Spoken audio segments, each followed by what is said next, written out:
Hello, my friend. Time for our meeting this Monday, August 25th. On August 25th, in 180, Luís Alves de Lima e Silva, the only Duke of the Brazilian Empire, was born in Vila da Estrela, that is, near Rio de Janeiro.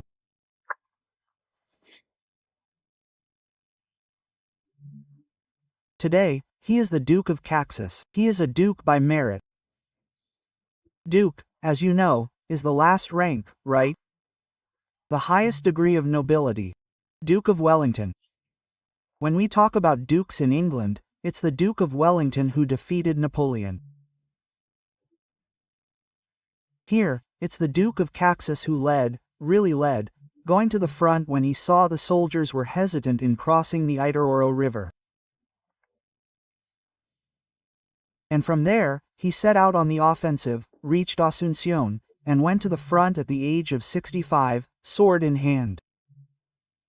Follow me, all you Brazilians. Then he appealed to everyone's pride, and those around him ended up dying in the Paraguayan artillery fire. But he wasn't just a soldier, no. Although it's because of him that August 25th has been Soldiers' Day since 1925. He was also a statesman. He served as head of the Brazilian government several times at the emperor's request. He was president of provinces, like Maranhão, vice president of São Paulo, president of Rio Grande do Sul. He pacified the Farrapos, right? It was the toughest pacification he ever had, right? But he participated in the Platina campaigns, right? Against the Russians. And my God. And he was a politician too. When he was called to Paraguay, they said, "Oh, you're going as a conservative, you're going as a liberal." He said, "No, my sword doesn't have a party, right?"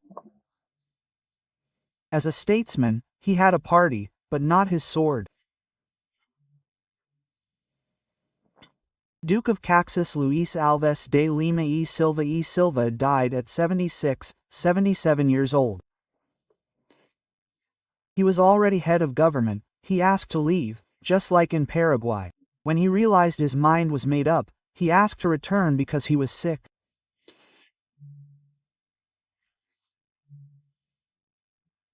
Well, yeah, but August 25th, was also Soldiers' Day, President of the Republic in 1961.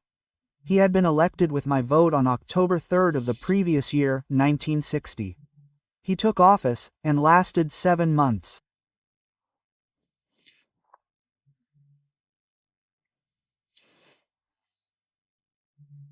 Well, Jan Quadros left the Soldiers' Day parade, handed in, and had a letter of resignation from the presidency of the Republic delivered to Congress.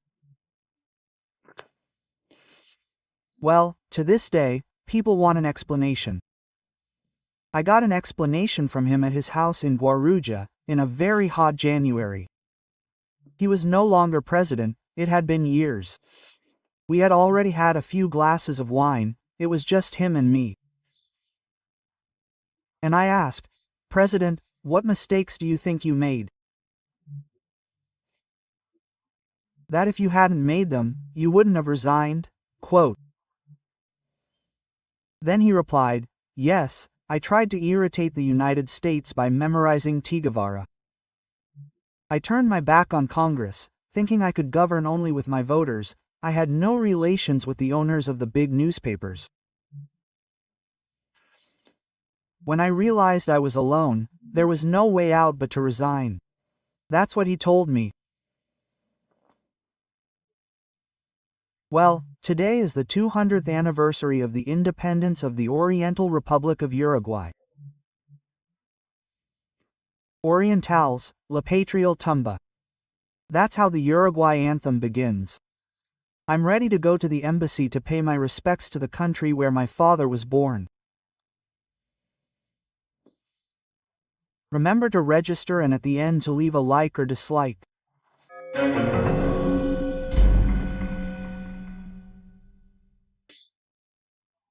Well, today I'm going to talk to you about some topics that I didn't have time to talk about yesterday, because the weekend covers 3 or 4 days of news, right? One of the news is that tomorrow the work of the CPMI, the INSS, and the Social Security begins. The government is very nervous. The government supporters want to shield Lula. And I keep wondering why Lula is vulnerable in this. That needs to be shielded, or is his brother more involved than many imagine?